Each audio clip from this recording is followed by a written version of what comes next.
Pay rent or get out, my son said, not looking at me, not pausing the microwave countdown that blinked its red numbers like a small, impatient heart. The word rent fell into the kitchen like a wrench dropped on tile. It clanged, and the clanging kept going inside me. Steam threaded out of his plastic container. The fridge hummed its dull prayer. My chipped mug, the blue one with the faded white bird, sat where I had left it, half full of tea turned the colour of old pennies. I didn't ask how much. I didn't ask since when a mother owed a son for the corner of a table she'd bought, for the roof she'd helped him save from foreclosure the winter his hours got cut. I wrapped my cardigan tighter and watched the microwave numbers collapse to 0 and start again. He stirred. It's only fair, Ma. Fair is a coat people lend themselves to look decent.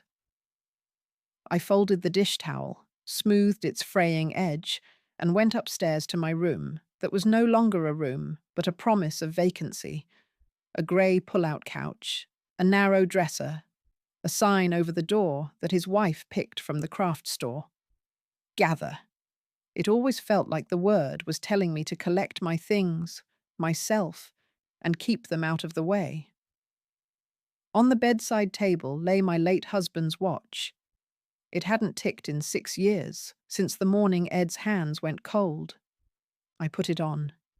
It felt heavy and certain, like a sentence that cannot be taken back. I did not cry. I folded the towel one more time on the stair and placed it just so, as if neatness were a shield. Maybe it is. Maybe it always was. The next morning, the house looked the same. Shoes lined by the door, each pair a small boat turned keel upward. My granddaughter's artwork tacked on the fridge with a magnet shaped like a peach. The laundry basket waiting like a small animal that trusts you will carry it. Ma, we'll draw something up, my son said, softer. A simple thing, and you'll feel better. He didn't touch my hand. He touched the thermostat. His wife's voice came down the hallway like perfume you don't love, but learn not to notice. It's not about money, Helen. It's about boundaries. Boundaries are the fences you put up around the only tree that ever shaded you. They were asking me to move my chair to the sunnier side and call it fairness. That afternoon, I took the bus to the diner off Route 30. I always sat in the last booth near the ice cream freezer, where the lid squeaked when the teenagers pulled it open for milkshakes. Ruby, who works the morning shift and calls me Miss H, poured my coffee and slid me a packet of sugar. "You eat, honey," she said. "You look like the moon when it's real thin." I ate half a grilled cheese and watched the trucks climb the hill to the highway. Big things going somewhere. I remembered the bungalow Ed and I bought in 1978, the one with the cedar closet and the stubborn front door. The year our son was born. We sold that bungalow to help him after his second layoff. I told myself we were moving into our future. The future turned out to have fewer drawers and more silence. Before I left the diner, I reached into my purse for tip money, and my fingers brushed the little key I keep in an inner pocket. Brass. Warm. A sliver of old sunlight. I closed my hand around it and felt, for the first time in months, something like steadiness. The bank sits on Maple, the bricks dark with age. 2 sycamores out front, making a lace of shade. I had put the safe deposit box in my name, only back when Ed was alive and things were different. When we meant 2 people rowing the same way. "Good morning, Mrs. Carter," said the clerk, a young woman whose hair was twisted up in a neat black cord. We did the small dance of identification and signatures. The manager led me to the back, keys linked like a pair of hands. When the drawer slid out, the smell rose. Dry paper, Faint metal, a little dust. I placed the bundle on the table. The papers were exactly as I left them. The savings bonds my mother bought in my name with tips from the beauty shop.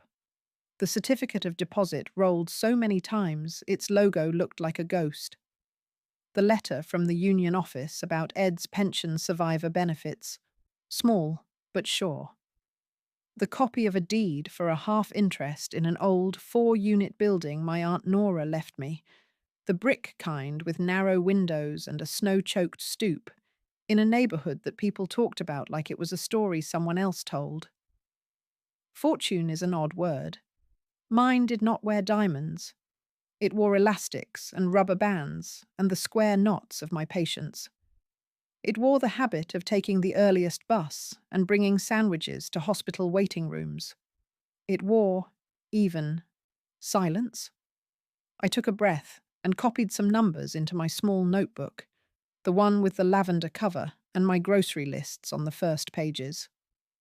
I closed the box. The manager joked, "Got treasure in there?" I smiled. "Only my better angels." Outside, the wind picked up and blew a few leaves into a small whirl that couldn't decide which way to go. I understood that.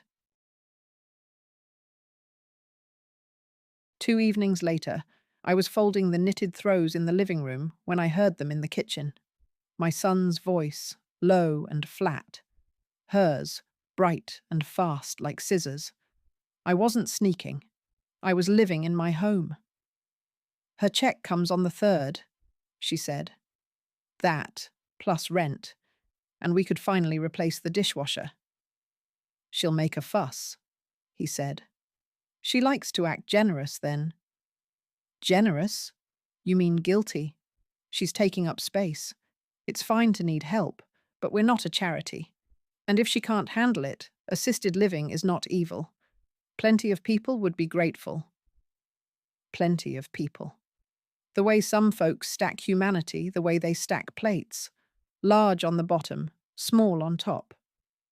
I heard the cupboard door bump shut. "We have to be firm," she added. "If she loved you, she'd want you comfortable." It's a clever shape for a knife, the one that looks like love. I stood a long time after they went upstairs, the folded throw under my hand. I thought of the room I paid for at the church basement after Ed's funeral, the coffee urn in the corner humming like it was trying not to cry. I thought of my son at 8, his cheeks hot from the winter air, slipping his hand into mine to cross the street. "Stay close," I used to say. And he did. For a while that seemed like forever then, and like 5 minutes now.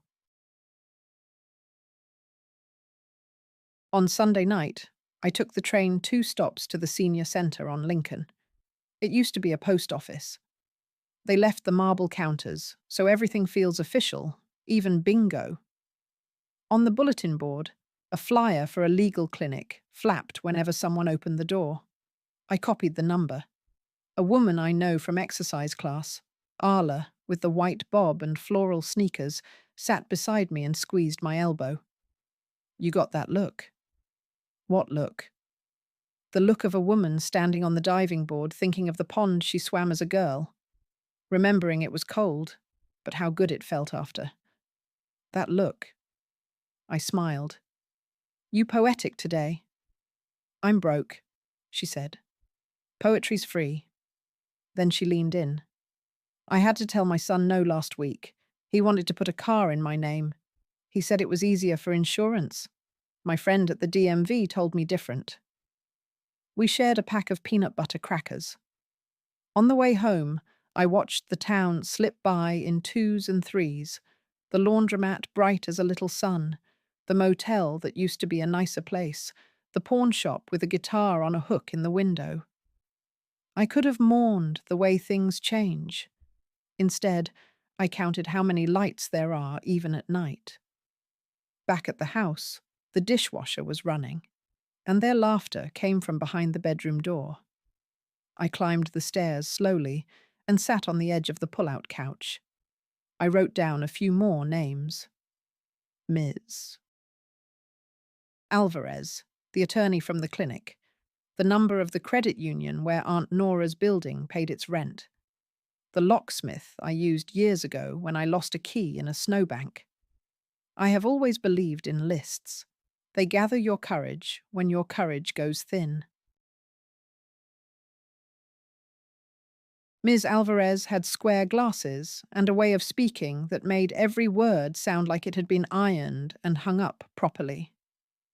"We'll start simple," she said. "You want to revoke any powers of attorney you've signed unless you're certain.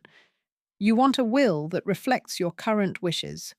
And you want a plan for how you'll live regardless of who's displeased." "Displeased is a polite word for it," I said. "My son wants rent."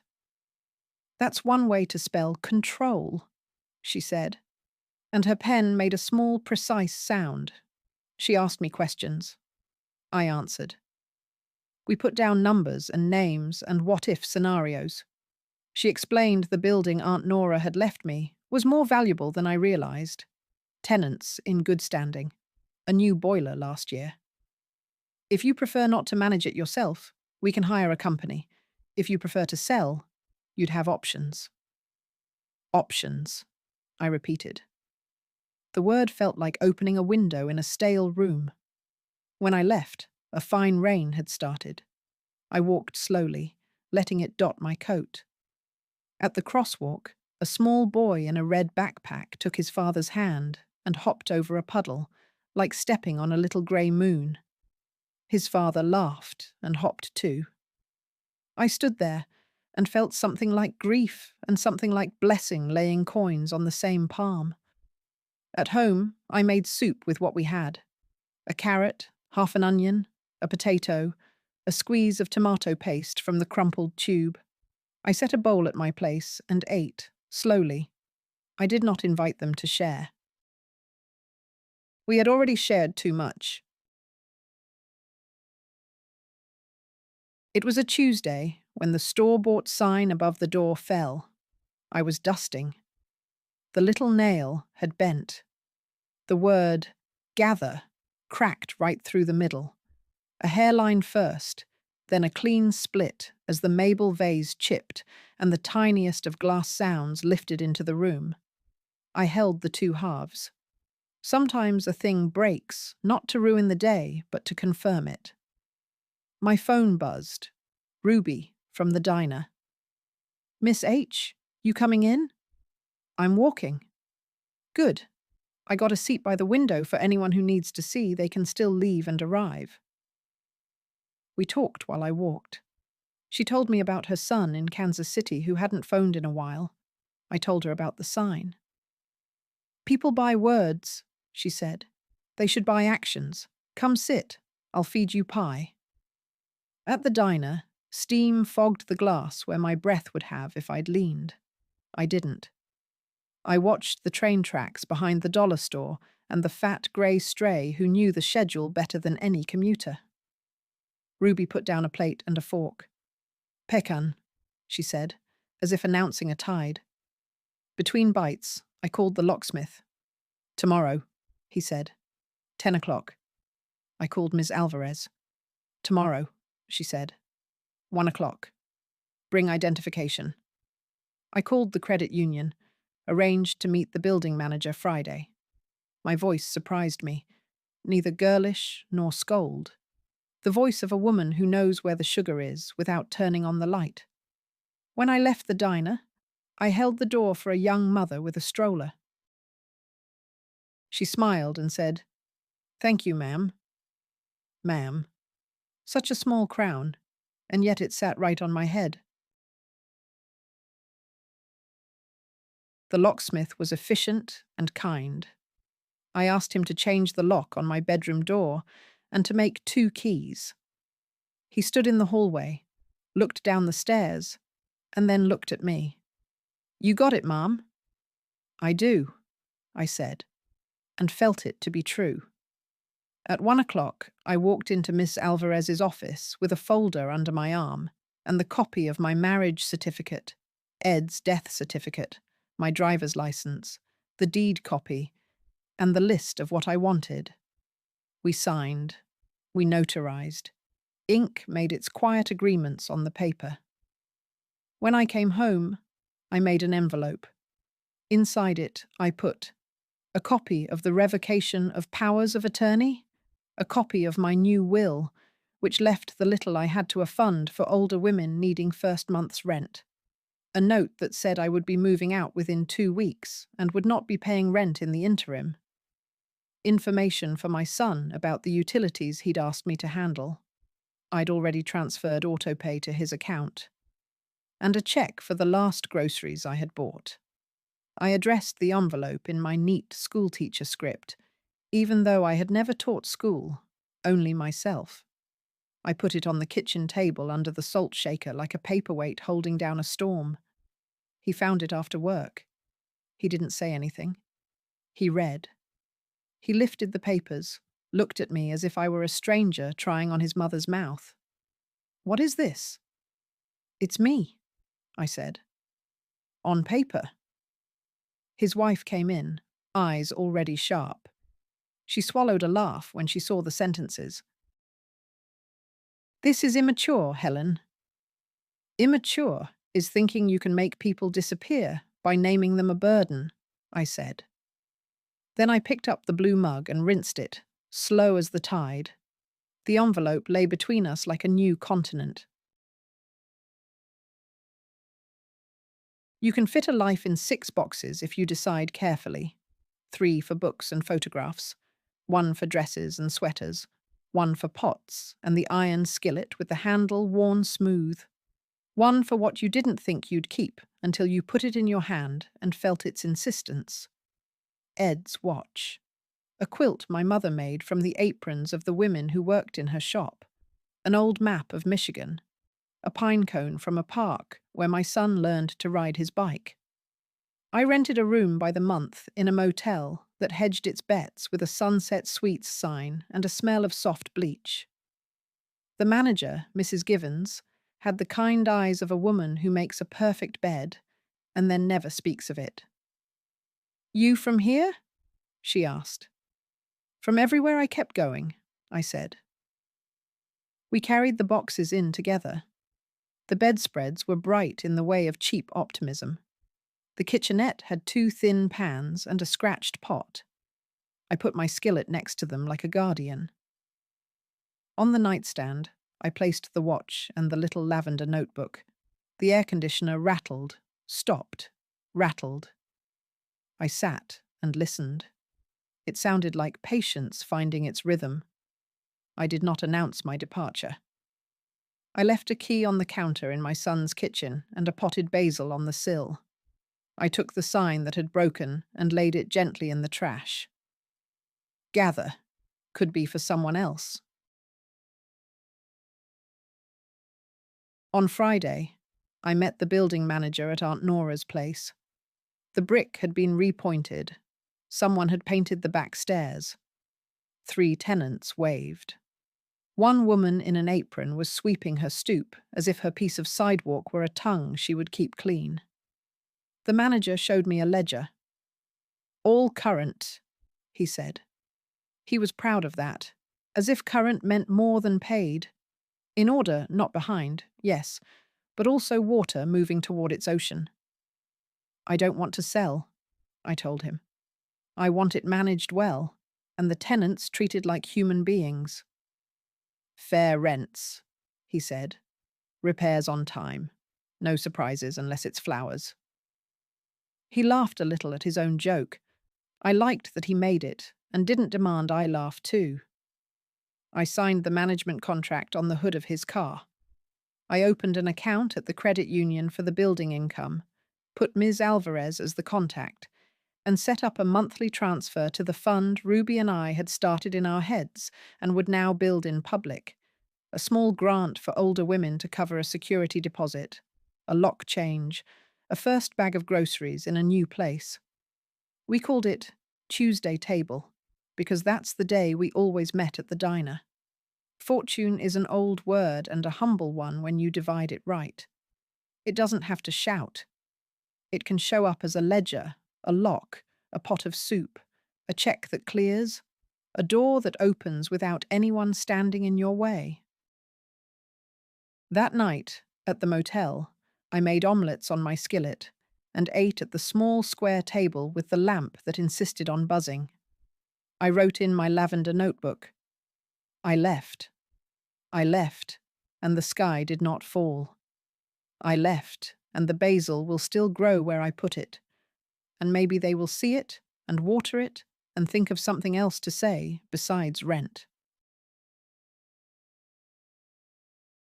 They found me. Of course they did. People can carry a child for 9 months and a worry for 9 years, but they cannot imagine their mother carrying a plan. He came alone, his shoulders a little curled at the edges like paper left in a damp basement. He looked at the Sunset Sweets sign and the vending machine and the flower bed where petunias tried too hard. He knocked. Soft. Ma? I opened the door. He looked past me as if expecting a man to appear. That made me tired in a way I hadn't expected. Tired of being accounted for, inventoried, balanced, redistributed. Can we talk? He asked. We sat on the 2 chairs that both leaned slightly right. He took a breath. You blindsided us. You asked me to pay rent, I said. You asked me to live in my own humiliation and pay monthly. It's not like that.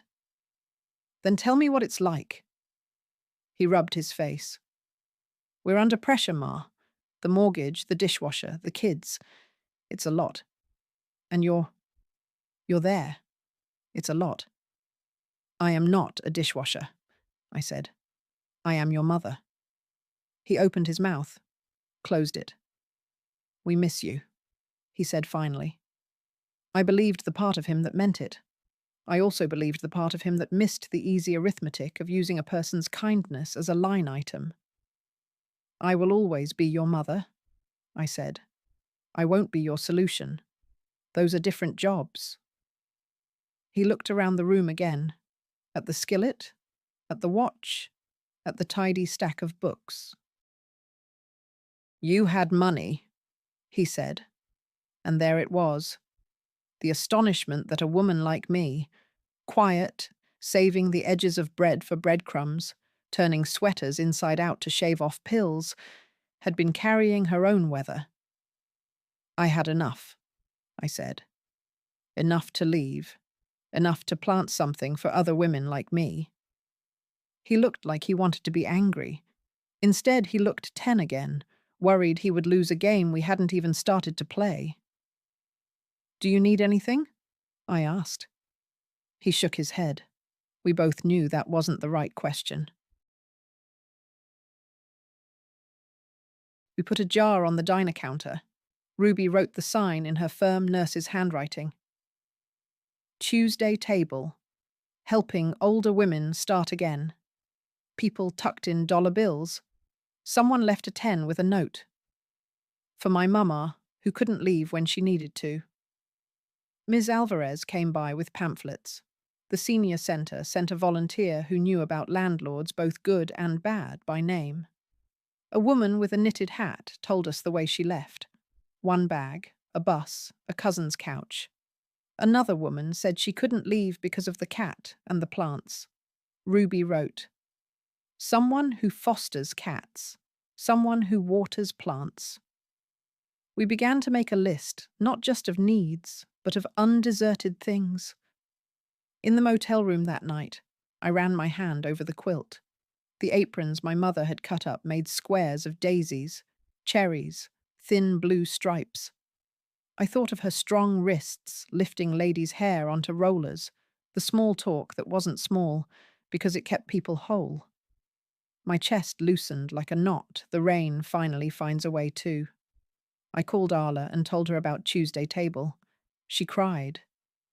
I kept a 50 in a book called Birds of North America for 20 years, she said. I always thought if I was truly in trouble, I'd take the money out and buy a ticket somewhere. Any place with trees. She laughed and then hiccuped. Do you know I never looked at the birds? I only felt for the 50. Bring the book, I said. We'll buy coffee, then we'll look at the birds.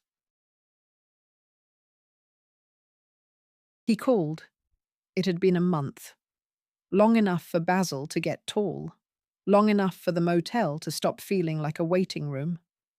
Ma, the bank called, he said. They recalculated the escrow. Our payment's going up. We're behind. The words came in pieces, like someone carrying heavy groceries up too many stairs. I'm sorry, I said, and I meant it. I knew the feel of behind. We thought... He stopped. My name floated between us. I won't pay your mortgage, I said. My voice was calm, not cold. But I can help you meet with a counsellor at the credit union. They're good with budgets. Tuesday Table also has a number for a repair guy who charges fair rate for dishwashers. Silence. I didn't ask you for a... You didn't. I know. We stood on either side of a river that had found its banks. The current was steady. It made its sound. How are the kids? I added, because one job never ends. Okay. Nora won a spelling bee. Dave's team is in the playoffs. Tell them I said congratulations, I said. Tell them I'd love to come if they want me there. He breathed out like someone who had been holding his breath while looking for a coin at the bottom of a fountain, and finally stood up. I'll ask, he said. When we hung up, I cried for the first time since the microwave had glowed red at me and my son had divided the world into what was fair and what was me. The tears weren't grief. They were irrigation. They were something growing. It was a Saturday, bright and windy, the kind of day that makes flags look like announcements. I stood near the fence behind third base, between two grandmothers chewing gum like it was work that paid. My grandson, Dave, squinted at the plate like it had answered him wrong on purpose. I wanted to shout advice, but I didn't. A good grandmother learns which words to keep in her pocket like butterscotch for later. They saw me. My son lifted a hand absently, the way you do in a crowd when you're not ready to name something. His wife, to her credit, did not turn away. She nodded once. Nora ran over between innings, hair sticking to her forehead. Nana, I spelled horizon. You live in one, I said. Of course you did. Dave hit a double. The whole bleachers made that sound people make when hope and gravity argue. He looked over. My son looked at me at the same time. The glance we shared wasn't forgiveness yet. It was acknowledgement. Like two surveyors discovering the land between us was not a cliff, but a valley with a small bridge, and rabbits who lived under it, whether we noticed them or not. After the game, I hugged the children. I shook her hand. I touched my son's shoulder. It felt familiar and strange, the way a street feels when a new bakery opens where the hardware store used to be. I'm making soup tomorrow, I said. At my place. There's enough. They didn't promise to come. I didn't promise to wait. In the motel that did its best to be a home, I stirred a pot where onions went translucent and finally sweet. On the table sat a stack of forms for Tuesday Table, the jar from the diner with its belly of small bills, a paper bag of laundry quarters, the lavender notebook open to a list that was more questions than tasks. How many women needed a lock change? How many needed someone to sit with them on a porch they hoped to leave? How many needed the small ceremony of a key placed into their hand? I poured soup into bowls. Ruby knocked and came in, carrying a loaf of bread wrapped in a towel. Behind her, Arla lifted the birds of North America and grinned. The 50 is gone, she said. I spent it on gas to drive here. We ate together, talking in the low voice people use when they've almost drowned and are telling it softly so as not to wake the river. I told them about the building and the tenants and the manager who says flowers should be the only surprises. Ruby told us about a woman whose son had her sign something she didn't understand. "We'll go with her," she said. Two of us, to look like a decision. My phone buzzed. A photograph arrived. Nora framed by the kitchen window, the basil on the sill, her hands in the leaves like a blessing. The caption read, "Smells like a forest." I breathed in the motel air and smelled, absurdly, something green. Later, when the dishes were washed and the door clicked behind my friends and the air conditioner settled into the lullaby it knew, I lay on the bed and thought about the word fortune again. It had never been the bonds or the building, though those helped. It was the habit of hiding a little away until the day the hiding had a purpose. It was the way Ed's watch still fit my wrist and swung with my step. It was the certainty that generosity counts as interest and that dignity earns itself. My son's words would always live in my house the way a scratch lives in glass. You learn its location. You run your finger over it when you need to remember. And then you set down the glass, fill it carefully, and drink. I turned out the lamp. The room fell into its soft dark. Somewhere a train called to the tracks, that old metal song. And then the quiet came and sat beside me. Not painful, not any more. Just a friend who knows when not to speak. I was 68. I slept like a woman who had paid what needed paying and kept what could never be bought.